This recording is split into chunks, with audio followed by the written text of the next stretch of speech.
Assalamualaikum warahmatullahi wabarakatuh. Salam sejahtera. Okey, saya dah bagi modul tajuk yang pertama tadi ni. Ni kita akan bincang. Okey, so kita mula daripada bab 1 lah untuk tingkatan 5 ni. Untuk form 4 saya harap awak dah habis study semua sebab exam akan masuk bab tingkatan 4 semua dan tingkatan 5 ni at least separuh. Separuh kita ada 11, tak silap saya tajuknya. Buku saya tak bawa pula. Okey, 11, 10. Ke berapa? 8. Tak ingat lah. So kita tak banyak. So at least separuh lah. So form 5 ni saya mulakan dengan tajuk mikroorganisma. Okey, kita buat sama-sama Siapa ni? Nurin, Aina dengan Mak Noh. So boleh tengok dekat skrin dan saya dah bagi pun modul dekat dalam Telegram. Okey, so kita buat sama-sama dan jawab sama-sama as a revision. Boleh Respon sikit. Nak dengar suara Aina? Boleh, cikgu. Boleh. Boleh.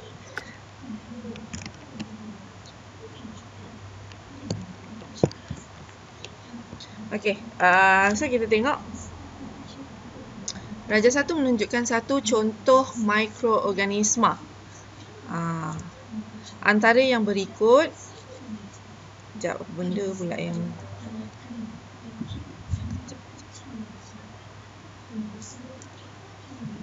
Sekejap saya punya ni. Biar ada benda muncul kat depan, saya tak boleh baca soalan pula.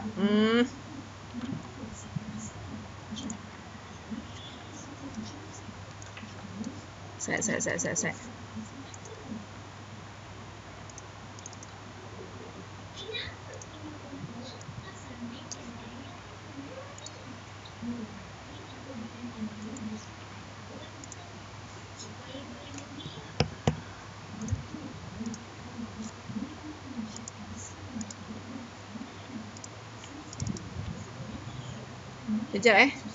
okey. So dah dapat baca dah. Dia ada benda muncul dekat saya punya skrin ni, tiba-tiba tak boleh baca semua. Okey, bab 1 mikroorganisma, saya ulang kertas 1. Darjah 1 menunjukkan satu contoh mikroorganisma. Antara yang berikut, yang manakah pengelasan yang betul bagi mikroorganisma ini? So ini adalah apa? So awak kena hafal lah bentuk-bentuk ini apa semua. Dan jawapannya ini adalah D. D adalah bakteria. So kalau awak tengok benda ni macam ni, ada double membrane. Double membrane dan dia ada flagella. So maksudnya ini adalah bakteria. Okey, yang kedua. Mengapakah kebanyakan mikroorganisma tumbuh dan membiak dengan cepat di dalam tubuh badan kita? So kenapa? Kalau macam ada virus, ada fungi, ada bakteria masuk dalam badan kita, sangat cepat dia membiak. Okey, kerana apa? Kerana kita tengok. So jawapan yang kedua adalah C, kerana suhu badan kita adalah suhu yang optimum untuk pembiakan benda-benda ni. So suhu badan kita tahu 36 ke 37 darjah Celsius. So itu adalah suhu yang paling optimum untuk pembiakan dan juga aktiviti mikroorganisma. Mikroorganisma ni dia akan jadi lebih cergas. Aktiviti dia paling maksimum pada suhu 36 ke 37 darjah Celsius ni, dalam lingkungan macam tu lah. So suhu badan kita, sebab tu suhu badan kita ni kekal pada suhu 37 darjah Celsius. Itu yang normal. Okey.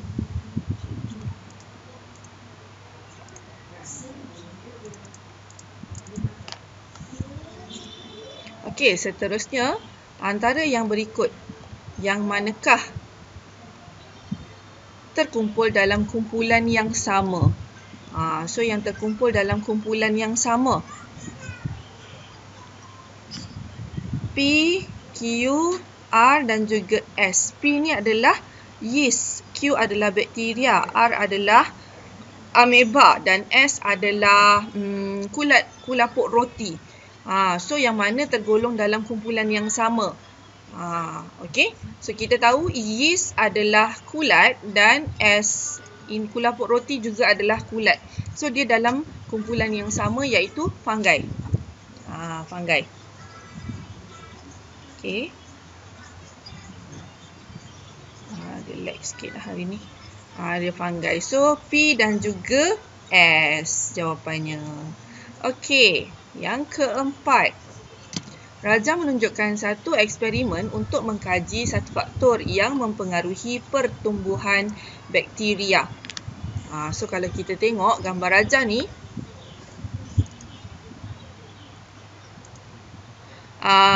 disimpan di dalam peti sejuk, ada agar nutrien campur bakteria. Lepas tu dia letakkan cover.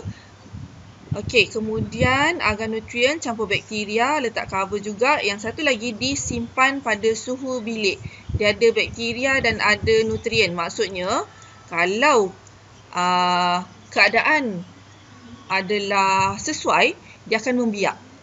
Satu simpan dalam peti sejuk, satu lagi simpan pada suhu bilik. So, kita tahu faktor yang mempengaruhi adalah keamatan cahaya, nutrien, suhu, nilai pH. So kalau macam ni, kita tengok faktor yang kita kaji sekarang adalah yang berbeza MV dia. So MV dia yang berbeza adalah satu disimpan dalam peti sejuk. Of course lah sejuk. Satu lagi disimpan di dalam suhu bilik. So kita kaji sekarang adalah suhu. Okey? Okey. Ada masalah tak setakat ni? Tak ada Tak ada.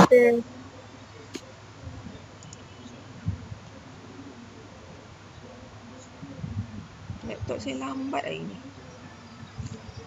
Tak bunyi.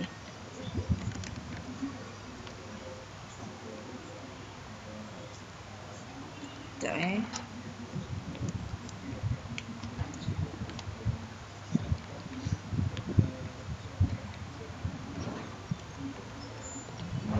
Betul ke tak saya cucuk ni? Kenapa tak bunyi suara?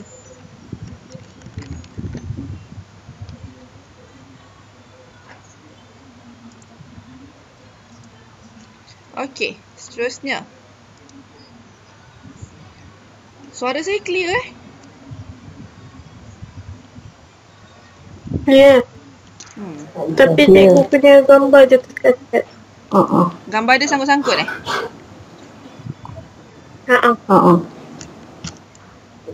Sekejap, saya... Sebab cik pakai background code. Apa dia? Saya pakai data. Saya bukan saya kat rumah mak mentua saya. So dia lambat sikit. Pasal kalau cik pakai background lagi lambat saya rasa. Oh, pakai background Saya tutup background saya lah. Sekejap Kenapa bunyi?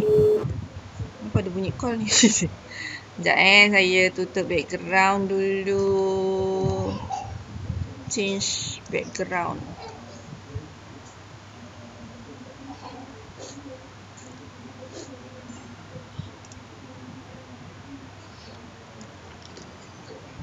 Okey.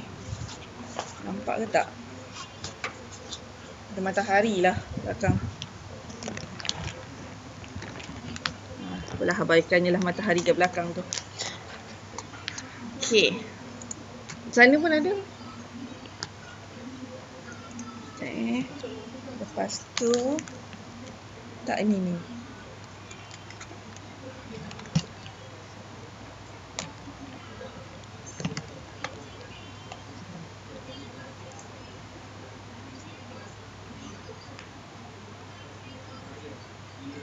Okey, cuba cakap sikit, saya nak dengar mic saya ni. Hello. Okey, Cun. Dah sih. Tadi saya rasa macam tak connect. Saya cakap suara saya pun tadi jauh ke? Jauh sikit tapi still dengar. Dengar lagi. Okey. Sebab mic ni dia tak detect rupanya. Sebab saya dengar suara awak daripada laptop, bukan daripada earphone saya. Okey, so siapa lagi nak masuk ni? Sekejap saya tengok. Ada siapa-siapa nak masuk ke? Dah terkeluar. Siapa yang baru masuk? Makno. Dia asyik terkeluar tadi. Oh, okey. Saya. Okey, kita terus. Nombor 5, jadual di bawah menunjukkan campuran bakteria dan bubuh nutrien dalam tabung uji P, Q, R dan juga S. Okey, P, Q, R, S, kita tengok suhu dia 27, 27, 37, 37. Nilai pH adalah 7272. So, campuran dalam tabung uji manakah yang paling keruh? So, dia kata menunjukkan bakteria dalam bubuh nutrien dalam tabung uji. pH yang paling sesuai adalah neutral. Neutral maksudnya 7. Okey. Lepas tu suhu yang paling sesuai adalah 37 darjah Celsius. Okey, campuran walaupun pH 7 sini 7, tapi 7 ni suhu dia tak sesuai. Jadi P tak boleh. Okey, yang kedua Q 27, confirm lah. Lepas tu pH pula tak sesuai. Okey. pH 7, suhu 37. Okey, cun lah yang ni. Tengok 37 dah cantik, tapi pH dia adalah 2. So tak boleh juga. Yang paling sesuai adalah R. Okey, seterusnya. Rajah 3 menunjukkan sejenis mikroorganisma yang digunakan dalam industri pemprosesan makanan. Okey, ini adalah apa ni? Kalau kita nampak dia bulat-bulat, banyak-banyak macam ni, ini adalah yeast. Ni kau kena hafal ni. Ni adalah gambar rajah yeast. Okey, antara industri berikut yang manakah menggunakan mikroorganisma ini? So kita tahu yang guna benda ni untuk kita buat apa? Kita buat roti. So 6 jawapannya adalah B. Okey. B. Seterusnya, rajah 7 menunjukkan akar suatu tumbuhan. Akar, lepas tu ada S. Simple gambar cas. Apakah fungsi bakteria yang tinggal di dalam struktur S? Okey. Okey, so bakteria yang tinggal dalam struktur S adalah apa nama dia ni? Bakteria pengikat nitrogen. So dekat dalam nodul akar ni kita ada bakteria, nama dia adalah bakteria pengikat nitrogen. Okey. So, apakah fungsi bakteria yang tinggal dalam S? So, yang ini memang kau kena hafal je lah. Fungsinya adalah untuk mensintesis protein, meningkatkan kandungan nitrat dalam tanah, meningkatkan sebatian amonia dalam tanah dan meningkatkan kandungan nitrogen dalam atmosfera. So, jawapannya adalah apa? Kalau kita ingat balik.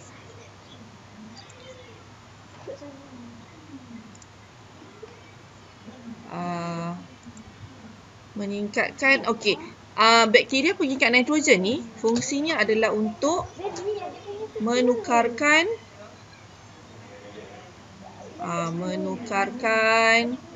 nitrogen kepada nitrat. So, fungsinya adalah untuk meningkatkan kandungan nitrat di dalam tanah. B. Okey. Nombor 8. Ayah ada ni tak ayah? Handphone bagi baby ni dia kacau orang lah. Ambil kertas. Kejap. Ambil kertas bagi dia. Bagi dia kertas sekarang. Bagi dia kertas sekarang. Kau buat CP2, CP3. Okey, sorry Nombor 8. Berikut ialah senarai bahan yang digunakan dalam rawatan penyakit yang disebabkan oleh patogen. Okey, kita ada 3, penicillin, tetracycline dan streptomycin. Bahan-bahan tersenarai di atas merupakan contoh. So, 3-3 ni, penicillin, tetracycline dan streptomycin, kita kena hafal ini adalah antibiotik. Okay, so ini adalah nama-nama bagi antibiotik. Dia bukan vaksin Kalau dia tulis AstraZeneca, Boleh keluarlah soalannya. AstraZeneca. Sekejap.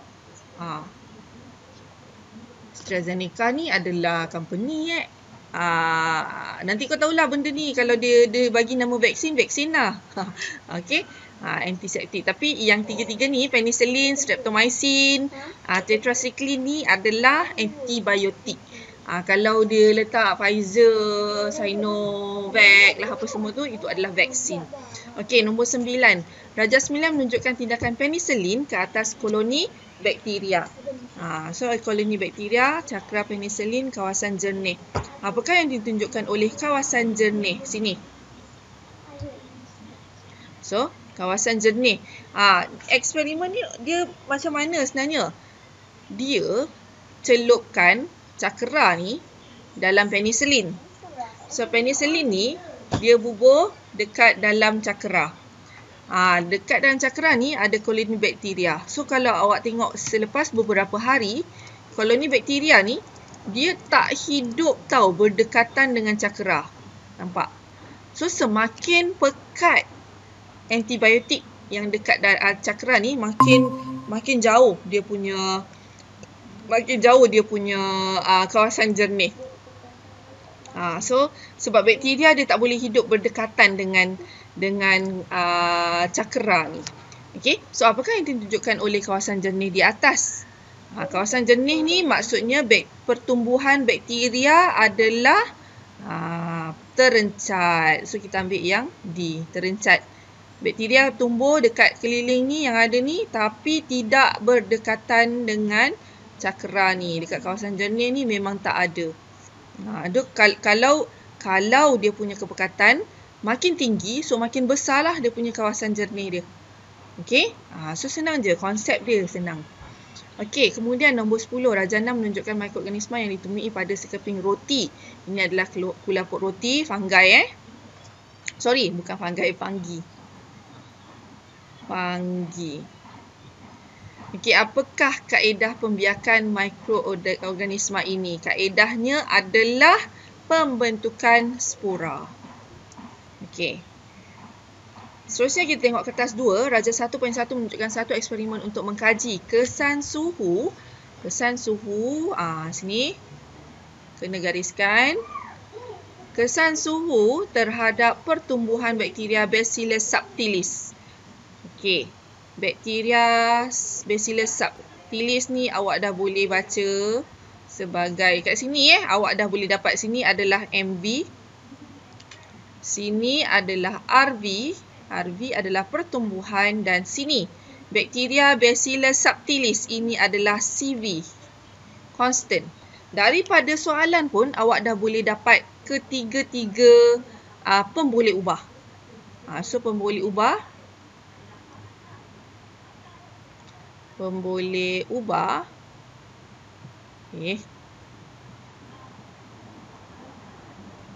kita ada 3, MV, RV dan juga CV.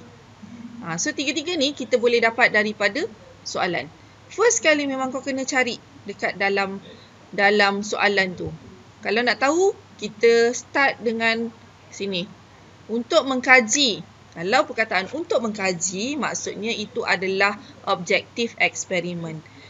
So, dalam objektif eksperimen, ada MV, RV dan kadang-kadang memang akan ada CV, constant. Okay, tulis, ambil pen. Okay. Selepas 2 hari, keadaan bubur nutrien dalam setiap tabung uji diperhatikan. Keadaan bubur nutrien direkodkan dalam jadual 1. Okey, kita tengok kat sini pula. Dia kata selepas 2 hari. 2 hari ini juga merupakan CV, constant, yang dimalarkan. Pemboleh ubah MV. MV adalah manipulasi, RV adalah responding, bergerak balas dan CV adalah constant. Constant maksudnya dimalarkan. So, pemboleh ubah dimalarkan ada 2 sekarang ni. Bakteria, jenis bakteria. Jenis bakteria adalah bakteria Bacillus subtilis dan masa. So, masanya adalah hari. Sini masa. Okey. Okey, itu cara untuk mendapatkan MV, RV dan CV. Okey, cara yang kedua, kalau ada jadual macam ni. So, sini ada jadual. Jadual, kalau dekat sini sebelah kiri adalah MV dan sebelah kanan adalah RV. Okey, sebelah kiri adalah MV dan sebelah kanan adalah RV. Itu kalau dia bagi jadual. Okey, kita tengok K, L dan juga M. Suhunya adalah 5 untuk K. Keadaan bubur nutriennya keadaan bubur nutrien adalah sedikit keruh. L, suhunya adalah 37 darjah Celsius. Kalau kita tengok, keadaan bubur nutrien adalah keruh. M, suhunya adalah 70. Keadaan bubur nutriennya adalah sedikit keruh. Okey, apakah pemerhatian yang boleh dibuat berdasarkan jadual di atas? So, kalau ni pemerhatian kita ambil daripada sini je. Keadaan bubur nutrien. Okey. Kita tengok sedikit keruh dan sedikit keruh. Kalau keruh, maksudnya bakteria tumbuh dengan banyak di dalam bubur nutrien tersebut. So, keadaan dia sesuai, maksudnya suhu dia sesuai, pH dia sesuai, keamatan cahaya dia sesuai, semua sesuai. Okey. So, kalau pemerhatian, jawapan dia macam mana? So, pemerhatian, kita tengok sini kan, yang paling kita ambil yang paling RV yang paling berjaya lah maksudnya. Dia punya yang paling best lah result dia.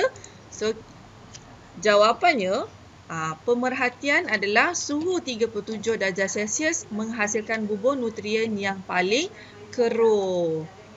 So, kita ambil yang paling best resultnya adalah L. So, kita ambil suhu 37 darjah Celsius akan menghasilkan keadaan bubur nutrien yang paling keruh. Mesti letakkan perkataan paling. Kita nak menunjukkan yang ini yang paling best. Okey.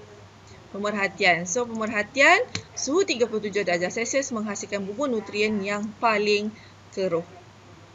Okey. Seterusnya, apakah inference? Inference nak buat macam mana? Inference adalah sebab tau. Inference ni kita cari sebab. Sebab. Kenapa? Kan tadi pemerhatian kita adalah L. Suhu 37 darjah Celsius adalah suhu 37 darjah Celsius jawapan dia tadi? Suhu 37 darjah Celsius menghasilkan bubur nutrien yang paling keruh. So, kenapa 37 darjah Celsius tu dia menghasilkan bubur nutrien yang paling keruh? Itu awak kena tanya soalan kat diri awak nak untuk menjawab inference, sebab ni. Okey, so jawapannya sebab bakteria tumbuh membiak dengan pesat pada suhu 37 darjah Celsius. Inference. Okey? Inference adalah sebab. Kena tanya kenapa yang kita pilih tadi tu, yang paling best tadi tu, apa sebab dia? Sebab 37 darjah Celsius adalah suhu yang paling optimum. So, sini jawapan pun boleh letak suhu 37 adalah suhu paling optimum. Adalah.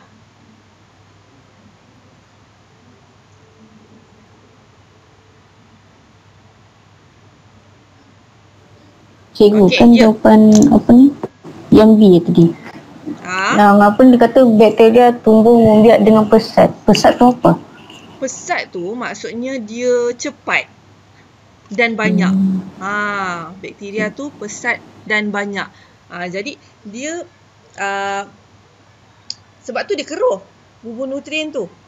Kita nampak dia keruh. Kalau macam dalam dia dua tau. Untuk eksperimen ni kita boleh buat dalam bentuk ni, tabung uji, lepas tu bubur nutrien. Kalau dinamakan bubur nutrien, dia maksudnya nutrien tu dalam bentuk cecair. Macam ni lah kita bubur dekat dalam tabung uji. Satu lagi cara, satu lagi eksperimen, tadi kita jumpa Sekejap saya pergi kepada soalan yang guna piring Petri. Yang ni. Satu lagi eksperimen, kita gunakan piring Petri dan nutrien tu dalam bentuk agar. Agar tu macam agar-agar lah. Yang pepejal tapi lembut-lembut gitu. So dia ada dua cara. Kalau agar-agar ni kita pakai piring Petri. Kalau bubur nutrien kita pakai yang tadi tu, tabung uji. Okey, so tu dua eksperimen. Sama juga, dia dipengaruhi oleh 4 faktor. Yang pertama suhu, yang kedua pH, yang ketiga keamatan cahaya, dan yang keempat adalah keamatan cahaya, ni nutrien, kehadiran nutrien. So kalau ada 4-4 ni, memang paling best lah, dia punya paling banyak lah dia punya pertumbuhan, paling pesat. Okey, kalau kita kaji satu faktor, 3 ni kena tetapkan. Okey, kita ada 4 faktor. Okey, so kalau kita kaji suhu, yang 3 lagi ni kita kena jadikan sebagai CV, constant. Macam ni tadi, kesan suhu. Suhu tu kita dah jadikan sebagai MV, manipulated. So 3 lagi ni kita kena kekalkan. Kita kena kekalkan nutrien, 3-3 sama. 5 cm padu, 5 cm padu, 5 cm padu, 5 cm padu. Okey, jenis bakteria pun kita kena kekalkan sama 3-3. Lagi apa? Keamatan cahaya kita letakkan dekat tempat yang sama. Kita tak boleh letak satu kat luar, satu kat dalam bilik, satu kat bawah almari, tak boleh. 3-3 letakkan tempat yang sama. Okey, dan yang keempat adalah pH. pH pun kita tetapkan benda yang sama. So kita hanya mengkaji satu faktor sahaja pada satu-satu masa. Okey? Kalau kita kaji suhu je lah. Yang lain ni kita tetapkan, samakan semua. Kalau kita kaji pH, kita samakan yang lain. So macam ni, kalau dia kata bakteria tumbuh membiak dengan pesat. Pesat maksudnya paling aktif, paling banyak pada suhu 37 darjah Celsius. Okey? Tu cara menjawab inference. Inference adalah sebab kenapa benda tu paling banyak. Macam tu, kena tanya. Kenapa paling banyak dekat tabung uji A? Macam tu lah contoh. Okey. So, soalan yang seterusnya.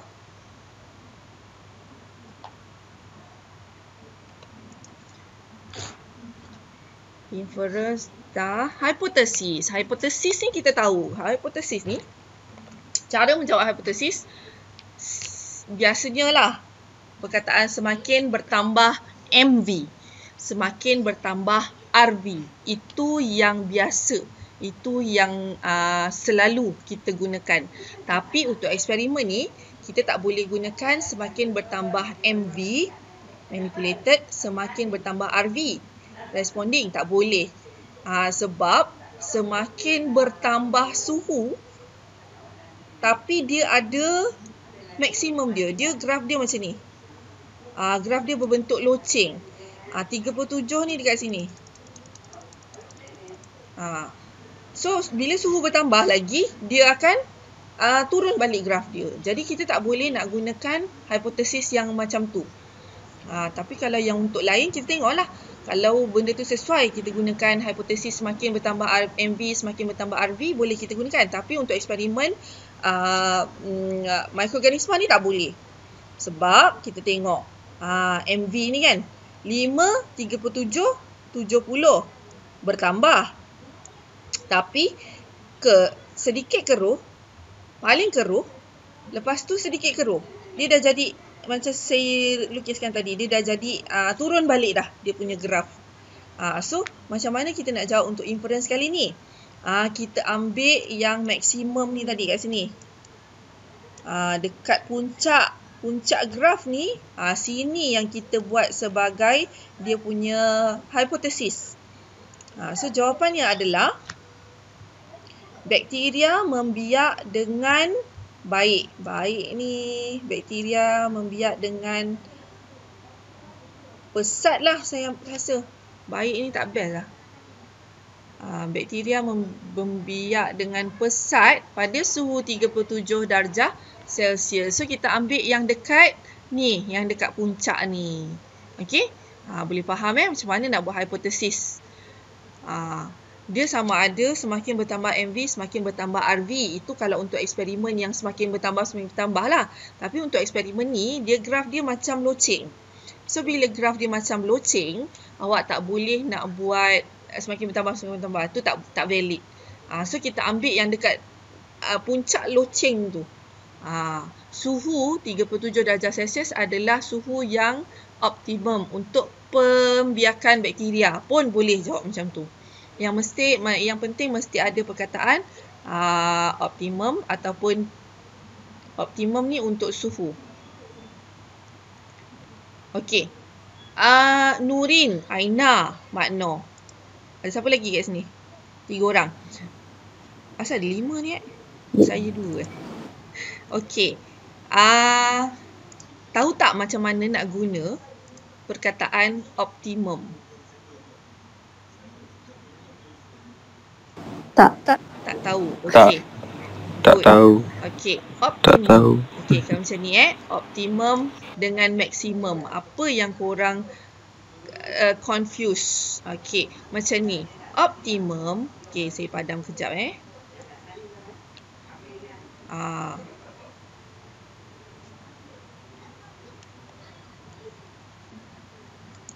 Okey, sekarang ni macam mana nak gunakan perkataan optimum tu untuk apa?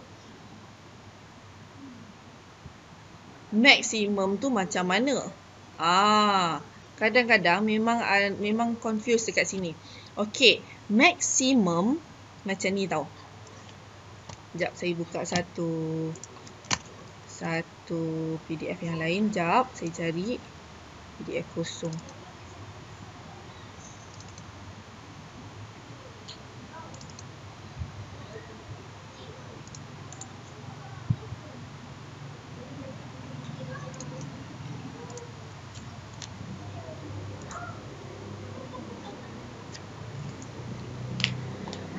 Okey, macam mana nak gunakan perkataan optimum, macam mana nak guna perkataan maksimum. Confirm ramai sebenarnya yang tak tahu guna. Okey, so macam ni. Contoh saya ada graf.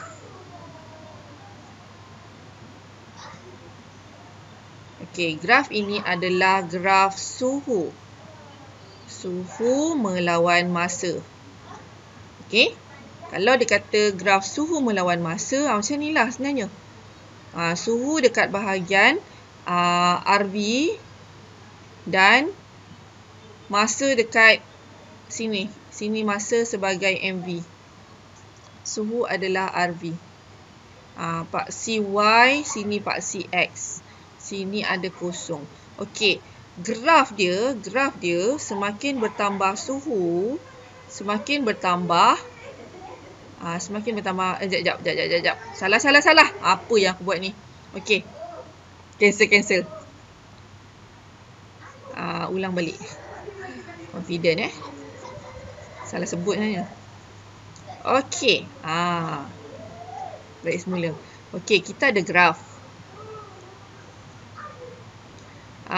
Kita ada graf suhu, sini suhu. Paksi X, sini paksi Y. Sini adalah kadar tindak balas. Kadar tindak balas mikroorganisma. Okey.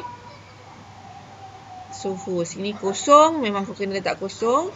Graf dia akan jadi macam ni tau. Semakin bertambah suhu, semakin bertambah kadar tindak balas mikroorganisma. Lepas tu semakin bertambah dia akan terus yang tu balik. Okey. Sini 10. Sini 20. Sini 30. 40.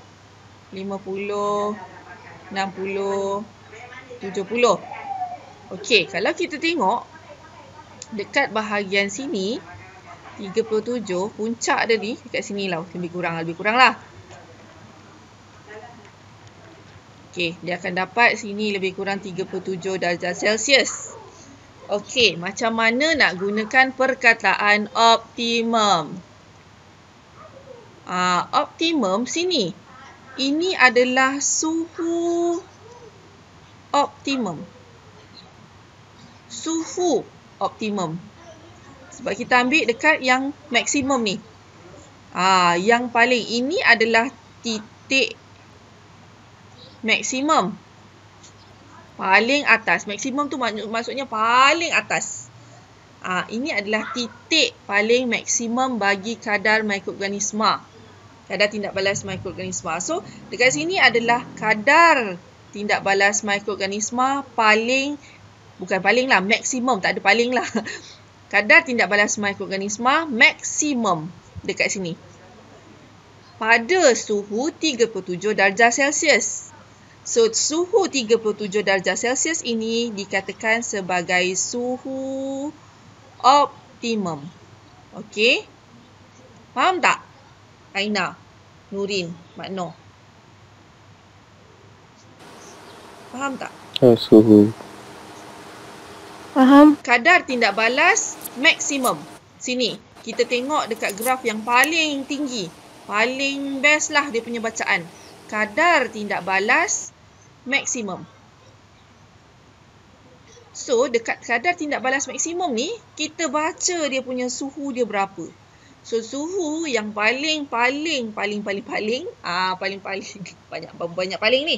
Okey, suhu yang paling sesuai untuk pembiakan mikroorganisma adalah 37 darjah Celsius.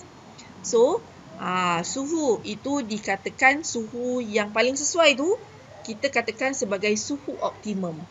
Optimum ni kita gunakan sebagai yang paling sesuai lah maksudnya. Okey, Mak Noh boleh faham tak? Suhu optimum maksudnya boleh. Suhu yang paling sesuai untuk mikroorganisma tu membiak dengan pesat. Itu beza perkataan optimum dengan maksimum. Maksimum tu dia paling banyak. Optimum dia paling sesuai. Okey? So macam mana nak tahu? Kat situlah dekat graf biasanya. Yang paling tinggi bacaan, yang paling best bacaan dia itu adalah MV yang paling optimum. MV yang optimum untuk kadar tindak balas tu. Okey? Okey, seterusnya.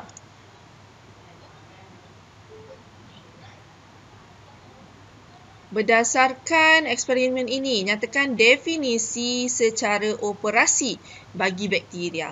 So, definisi secara operasi, kita tengok ini dia kata bakteria. So, apakah maksud bakteria dekat dalam gambar rajah ni? Sini. Kalau dia tanya definisi secara operasi bagi apa-apa-apa. So, apa-apa-apa tu kita refer balik dekat dalam kita punya eksperimen. Bakteria tu apa? Kita terangkan bakteria berdasarkan eksperimen. Okey, contoh bakteria. Berdasarkan eksperimen, bakteria ialah mikroorganisma yang menyebabkan kekeruhan bubur nutrien paling keruh pada suhu 37 darjah Celsius. So, kita refer balik dekat sini. Mana yang kita nampak ada bakteria? So, kita nampak ada bakteria pada tabung uji L. So, kita jawapan dia macam ni. Bakteria ialah mikroorganisma yang menyebabkan kekeruhan kepada bubur nutrien, paling keruh pada suhu 37 darjah Celsius. So, kita ambil yang ni lah. Bakteria tu apa? Bakteria tu awak nampak dia adalah benda, bakteria, yang mikroorganisma yang boleh menyebabkan keadaan bubur nutrien paling keruh. Letakkan sekali pada suhu 37 darjah Celsius. Okey? So, definisi secara operasi. Maksudnya, awak terangkan bakteria tu berdasarkan eksperimen yang kita buat. Macam tu. Okey? Seterusnya.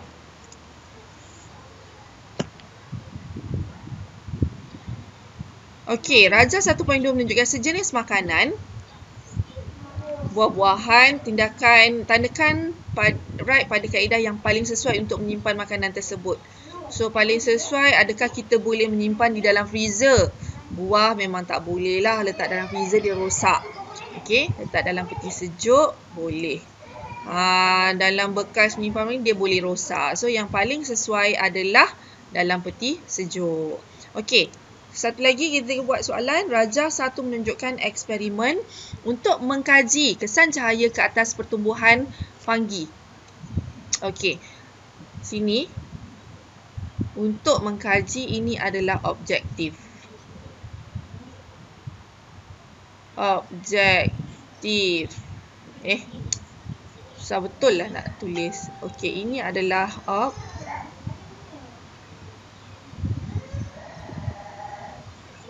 objektif. Dalam objektif ada MV dan ada RV. Kadang-kadang ada CV juga. Okey, kita tengok mengkaji kesan cahaya. So, kesan cahaya ini adalah manipulated variable. Boleh ubah ni manipulasi. Ke atas pertumbuhan fungi. So, pertumbuhan ini adalah RV. Okey.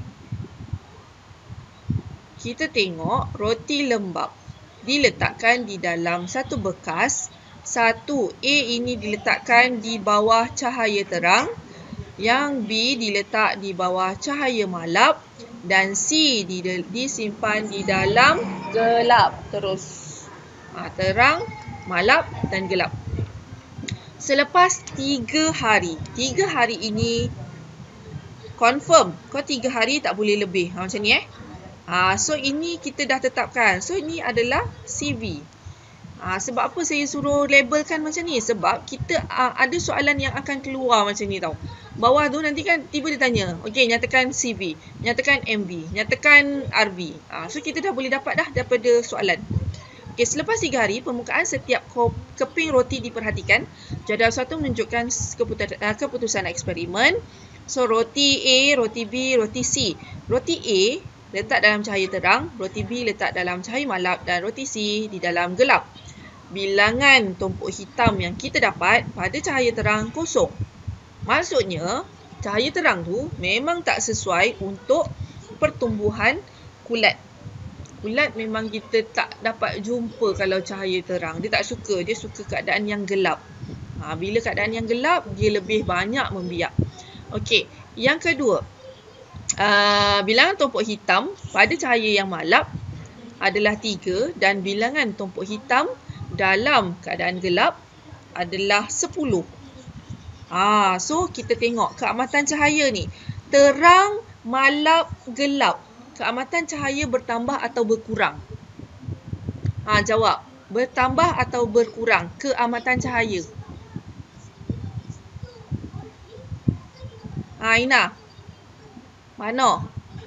Terang, malap, gelap. Dia makin gelap. So, keamatan cahaya bertambah atau berkurang? Berkurang. Berkurang. Okey. Keamatan cahaya berkurang. Kalau daripada atas, okey, sini berkurang 0, 3, 10. Bertambah ke berkurang?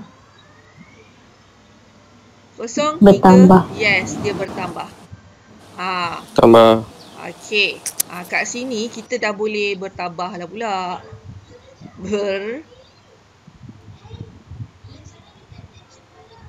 Bertambah.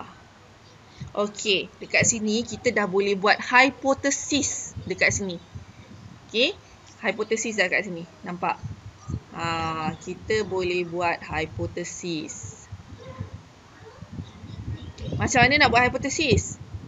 Biasanya kita akan ambil keamatan cahaya bertambah. Kalau kita ambil keamatan cahaya bertambah, so kita kena baca daripada bawah ke atas. Biasanya kita tak cakap keamatan semakin berkurang keamatan cahaya. Kita akan cakap semakin bertambah. Semakin Bertambah keamatan cahaya. Maksudnya kita kena ambil data daripada C pergi B pergi A. Okey, boleh faham tak? Kalau kita ambil bacaan daripada C, B, A, RV ni juga kita kena ambil secara C, B, A juga. So, hipotesis dia adalah apabila keamatan cahaya bertambah 10, 3, 0. Bilangan tumpuk hitam semakin berkurang. Itu hipotesis. Okey? Senang je. Kalau ada jadual, memang senang kau nak buat hipotesis. Okey, kita tengok soalan-soalan dia. So, kita dah ada hipotesis, kita dah ada MV, kita ada RV, kita ada CV. Semua jawapan dah ada kat sana ni. Okey. Nyatakan pemboleh ubah dimalarkan dalam eksperimen ini. So, pemboleh ubah dimalarkan dalam eksperimen ini, kita boleh jawab hari. Kita dah ada hari tadi. Pemboleh ubah dimalarkan. Hari. Bukan hari. Masa. Sorry. Bukan hari Hari salah. Masa. Ataupun awak boleh buat bilangan hari. Okey, bilangan itu yang dimalarkan yang tak diubah. Ya, tak apa yang ni? Kita tetapkan. Yang stay. Yang kita tetapkan, yang stay. Maksudnya yang stay kat sini kita tetapkan apa lagi yang ni berubah, keamatan cahaya berubah. Yang ni stay lagi ni 3 hari. Lepas tu ada tak dia cakap kat sini? Lagi satu kelembapan. Dia bagi jawapan kat sini kelembapan, humidity. Maksudnya dia letakkan dalam satu bekas yang sama, dia tutup. Jadi lembap benda tu sama. Tak adalah satu terdedah, terbuka. Kalau terbuka dia akan affected by transpiration, bukan transpiration, penyejatan. Benda yang terdedah dengan benda yang tertutup, dia punya kelembapan tak sama. Jadi semua ni kita kekalkan dengan tutup semua. So bila tutup semua, kelembapan dia adalah sama. Itu contoh yang lagi satu dia bagi jawapan. Okey, contoh yang kedua. Jawapan yang kedua yang saya boleh dapat, yang awak boleh dapat daripada eksperimen ni, terus daripada soalan yang ni, 3 hari. Nampak 3 hari. So maksudnya kau letak dekat cahaya, letak dekat malap, letak dekat gelap, 3 hari pada masa yang sama, kita kumpulkan semua. So itu dah adalah CV, constant. Okay, constant adalah pemboleh ubah yang kita tetapkan. Yang tidak berubah semua. A, B, C semua mengalami keadaan yang sama. Okay. So bilangan hari ataupun masa. Yang kedua adalah kelembapan. So jawapan yang pertama, yang kedua adalah kelembapan.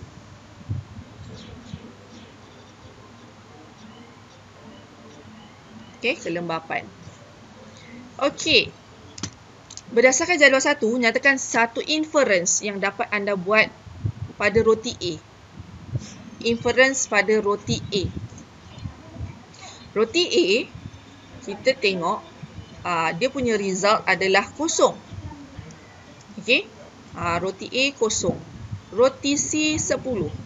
So, definisi secara satu inference. Inference saya kata tadi, inference adalah sebab. Inference adalah sebab. So sekarang ni dia tanya, kenapa roti A tu kosong? Apa sebabnya? Tu inference. Okey, kalau dia tak nyatakan roti A, dia suruh nyatakan inference yang anda dapat lakukan pada eksperimen di atas. Awak kena ambil bacaan yang 10. Kenapa? Sebab ini yang paling baik. RB dia adalah yang paling tinggi. Okey. Kalau dia tak cakap roti A, sekarang ni dia tanya inference roti A. Dia dah spot dah dekat sini. So A. So kita kena tengok bacaan dekat A. Kenapa dia kosong? So kita tengok kenapa dia kosong. Sebab cahaya yang terang menghalang pertumbuhan fungi. So fungi ni memang dia tak suka cahaya yang terang. Kalaulah kata nyatakan satu inference berdasarkan eksperimen di atas. Okay. So kalau dia kata berdasarkan eksperimen, kita tengok yang C. Sebab C ni dia adalah paling bagus, 10. So kita refer kepada gelap, keadaan gelap. Jadi kita tahu sebenarnya yang fungi ni dia sukakan keadaan yang gelap. So kalau inference untuk eksperimen ni adalah bilangan tumpuk hitam bagi rotisi adalah paling banyak kerana keamatan cahaya paling kurang, ataupun fungi sukakan keadaan yang gelap. Okey. Okey, C. Ramalkan bilangan tumpuk hitam pada roti A selepas 5 hari. 3 hari pun kosong. 5 hari pun of course lah kosong. Okey, kosong. Ramalkan. Kalau dia kata ramalkan, letak saja figure, nombor. Ramalkan bilangan tumpuk. Tumpuk. So, 3 hari pun kosong, 5 hari of course lah lagi kosong. Dah mati dah fungi kat situ. Kena cahaya. Okey, hipotesis. Hipotesis kita dah dapat dah tadi. So, hipotesis semakin kalau tadi saya cakap semakin bertambah, so kalau awak nak ikut macam ni pun boleh jugalah. Kita terus A, B, C pun boleh juga. Semakin berkurang keamatan cahaya, semakin bertambah bilangan tumpuk hitam. Boleh. Yang penting awak tak salah. Okey, semakin berkurang MV pun boleh gunakan. Semakin berkurang MV, semakin bertambah RV. Atau awak nak buat semakin bertambah MV, semakin berkurang RV. Yang penting awak tak silap. Tu je. Okey? Yang untuk eksperimen ni kau boleh buat. Semakin bertambah, semakin berkurang tu. Okey. Last. Cuka ditambah ke dalam buah-buahan di dalam botol untuk membuat jeruk. Apakah faktor yang membantu buah-buahan itu tahan lama? Okey, kita gunakan cuka. Cuka ni biasanya kita buat macam koyak kakak. Koyak kakak.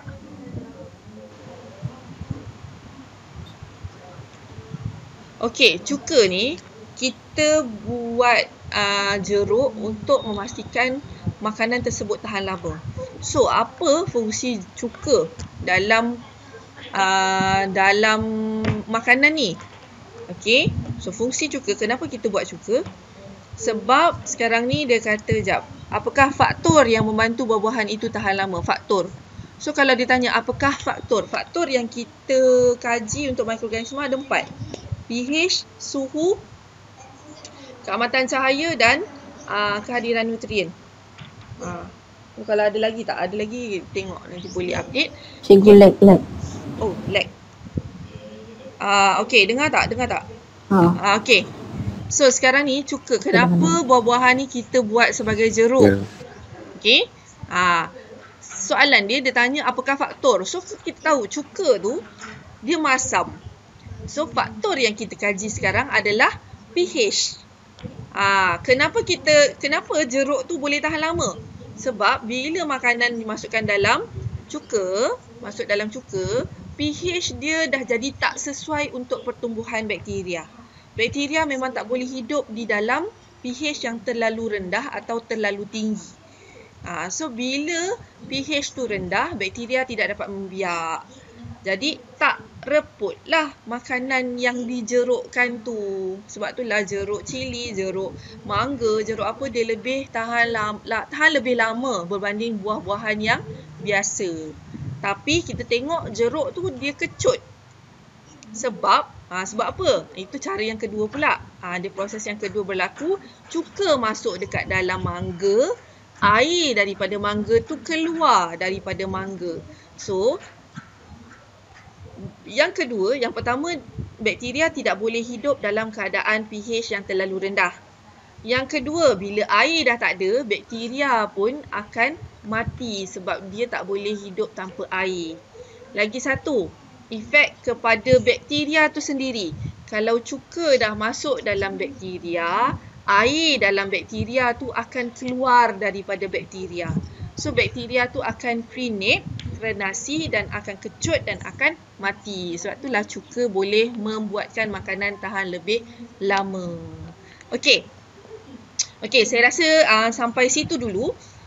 Itu adalah bahagian A. Bahagian A ni lebih kepada dia bagi soalan dan awak cari maklumat daripada dalam soalan tersebut. So bahagian A, awak kalau tahu teknik yang saya ajar tadi ni, dia biasa, dia akan keluarkan soalan, okey, awak cari MV, RV, CV kat dalam tu. Lepas tu nanti cari dia punya hipotesis. Kadang-kadang dia akan tanya definisi secara operasi. Lepas tu apa lagi satu? Definisi secara operasi, lagi satu dia akan tanya pemerhatian. Pun dia akan tanya. Sebenarnya tak banyak apa yang dia tanya dalam bahagian A ni. Bahagian A ada 4 soalan. Soalan 1, 2, 3, 4. Bahagian A ni yang dia tanya tak banyak dan semua awak boleh dapat daripada dalam soalan. Kena tahu je nak dapat dari mana. So setakat ni saya rasa benda ni senang. Awak boleh dapat 20 markah punya confirm. Okey? Untuk bahagian A. Bahagian B, bahagian B memang tak boleh tolong lah. Memang kau kena baca. So baca. Bahagian B ni soalan macam biasa. Dia tak ada teknik pun. Tak baca, tak boleh jawab. Itu je teknik dia. Okey, so bahagian B macam ni.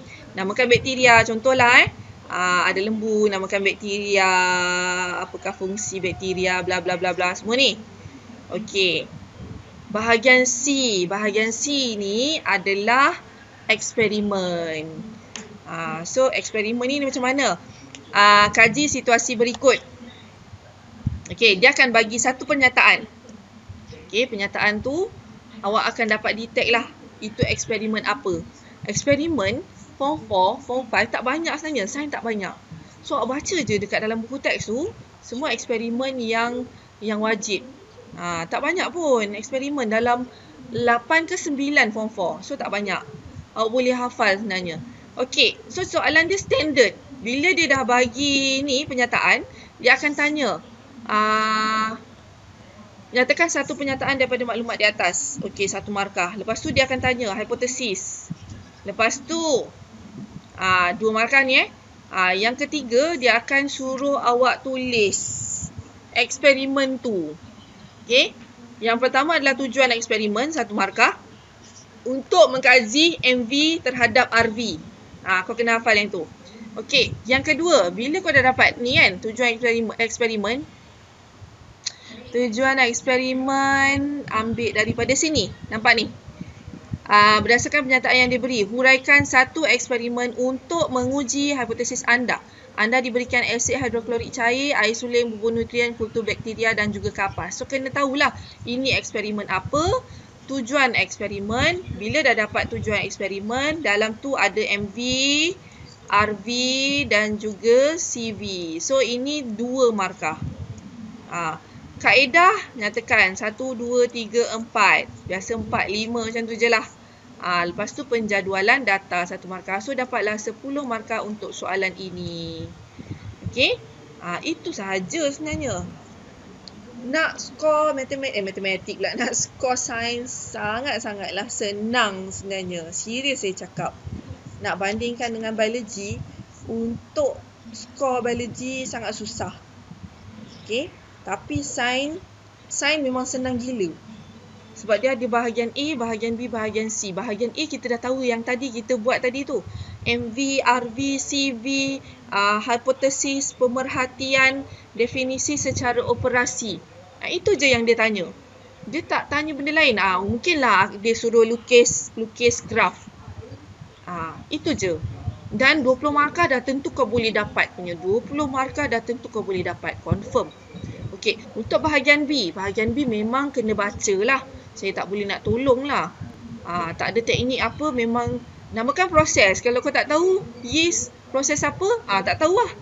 Nyatakan gas yang terbebas. So memang kena tahu, kena baca. Dan bahagian C. Bahagian C adalah eksperimen. Oh, eksperimen ni bahagian... Bukan bahagian C. Sekejap, satu. Ya, bahagian C... Nombor 11 tak silap saya. Lepas tu ada lagi satu soalan esei. Soalan esei tu jawab 1. dia ada bagi 2 pilihan. 1 dengan 2. So jawab salah satu. Itu kalau ikut format yang betul lah, untuk format yang SPM betul. Tapi kalau secara online, kita confirm lah kita akan buat secara online ni. Nanti saya akan maklumkan bila jadual akan dikeluarkan. So sebab kita akan naik, paling-paling akan naik pun bulan 10. Sebab menteri dah umumkan semalam kan, 4 hari bulan 10 baru naik sekolah. So sekarang ni memang akan dilakukan exam juga. Tapi kita tak boleh lah buat macam secara bersemuka tu, tak logik lah. Secara online. Okay. So saya rasa setakat tu dulu untuk hari ni. Aina, Nurin, Makno dah terkeluar dah? Makno ada? Ada pertanyaan? Ada. Ada pertanyaan? Setakat ni Tak tak ada lah. Tak ada. Setakat ni tak ada. Okay, terima kasih kerana join kelas hari ni. Saya harap awak terus buatkan latihan banyak-banyak. InsyaAllah boleh A. Confirm boleh A. Okay? So itu saja untuk hari ni. Thank you kelas. Assalamualaikum. Sejahtera. Assalamualaikum. Terima kasih. Terima kasih. Lalu. Okay, bye.